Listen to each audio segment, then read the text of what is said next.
You are listening to the Overthinker's Guide to Joy. This is the one where we're going to talk about the best gift you can give yourself. Let's dive in. This is a podcast for overthinkers, overdoers, and overachievers who are tired of feeling over-anxious and just want to feel better. I'm your host, certified life coach, Jackie DeCrenis. Hey there, welcome back. So today I want to talk about something that I think we all wrestle with, sometimes without even realizing it, and that's permission. Remember being a kid and needing permission for everything? Permission to go to the bathroom, permission to speak up in class, permission to have a snack before dinner, permission to have dessert, permission to go to a friend's house. Permission was something we waited for, and it came from someone else. Usually a teacher, a parent, an authority figure, even a babysitter. But here's the wild part. Many of us grow up and we never fully unlearn the habit of asking for permission. So the best part about being an adult is it's incumbent upon us to give ourselves permission. And this is especially true with women, which is probably why men love the expression, it's easier to ask for forgiveness than permission. But as women, we're often taught, sometimes overtly, sometimes subtly, that our value is tied up in how much we take care of others, in our family, in our work, in our relationships. And somewhere along the way, we start to believe that our joy or our ambition, even our rest, has to be approved by someone else. So today's podcast is simply this.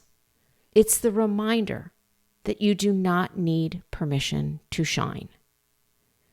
You don't need permission to find joy. So not from your boss, not from your partner, not from your parents, not even from your past self. You get to decide for you what you need.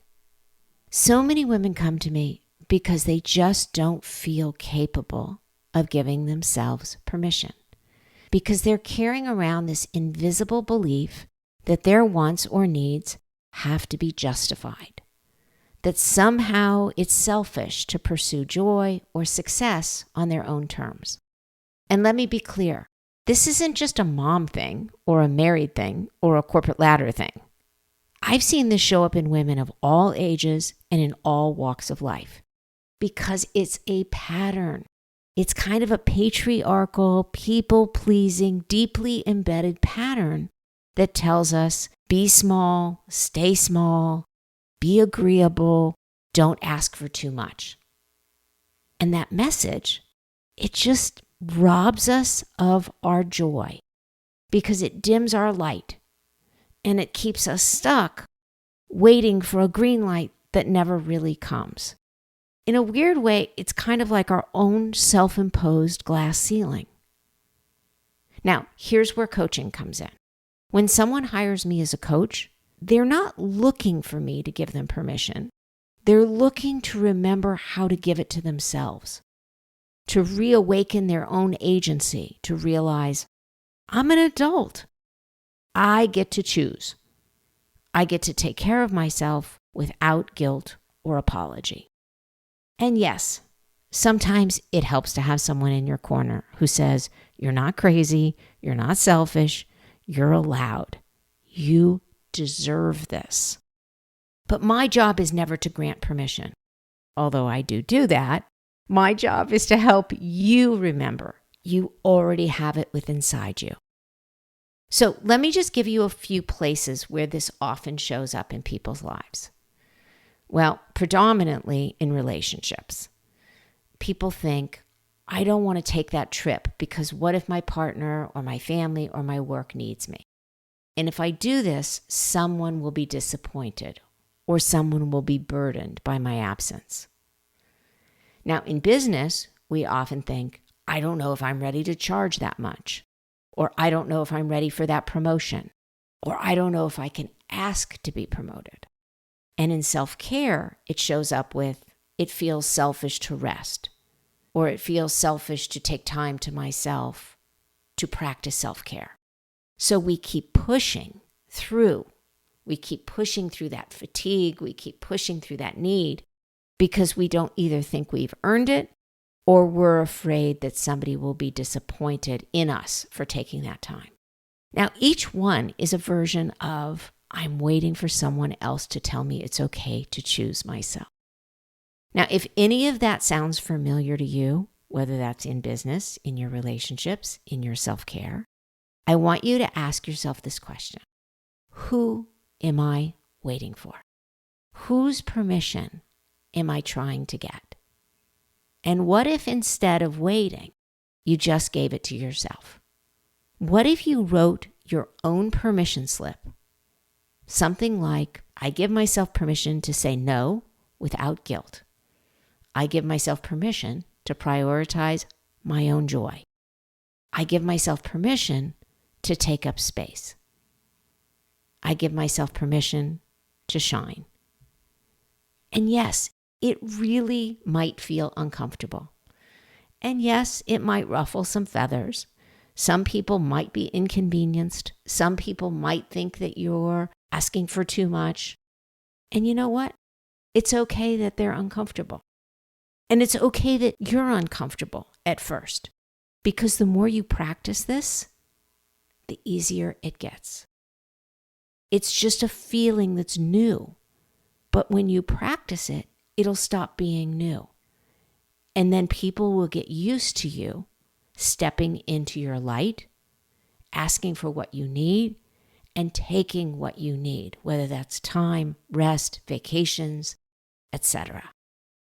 Here's your invitation for this week. Write yourself your own permission slip. Literally. If you want to on a sticky note or put it in your phone or in a journal, but fill in this sentence. I give myself permission to. You fill in the blank and just see what comes up. And the amazing thing about this is you may be scared to even step into what you want to give yourself permission for. I know that for years, I always felt it was my responsibility to do everything, to take care of the kids, to make the dinner, to not travel outside of business. And I was very sheepish about saying, I want to do this, or I need to do this. And when I started to practice on kind of a micro scale, take time for myself to exercise, take time if I needed to take a nap, take time to learn to meditate, and take 10 minutes a day in silence to go do so. When I started doing things for myself, I started showing up better for other people. And that's the best part of giving yourself permission. Because when you fill your own cup, you have such a greater capacity to go help others on your team, help your boss, help your partner, help your kids, help your parents, whomever you feel like you're always either needing to take care of or needing to pick up the slack for. But it starts with you. So again, fill in that sentence. I give myself permission to blank. And if you want to share it, I would love to hear it. You can DM me, you can tag me on Instagram, or you can email me through my website. Because when we share our permission slips, we give others permission too. So it's kind of like a civic service. You're doing something for yourself, and you're showing others how to do it for themselves. You're becoming a role model. And you might be a role model for your own children when you take the time to take care of yourself. Just remember this. You don't need to shrink. You don't need to wait. And you have the right to shine. All right, friends. That is what I have for you this week. It was a short and sweet one. But as always, I thank you for listening. And one more thing. Are you signed up for my weekly newsletter? Or have you taken my Overthinkers quiz? Both are available on my website at jackiedecrenis.com. So you're going to definitely want to check those out if you're not already doing so. All right, have a great week, and bye for now. If you would like to learn more about working with me as a coach, you can connect with me through my website at jackiedecrenis.com. That's JACKIE DECRINIS.com.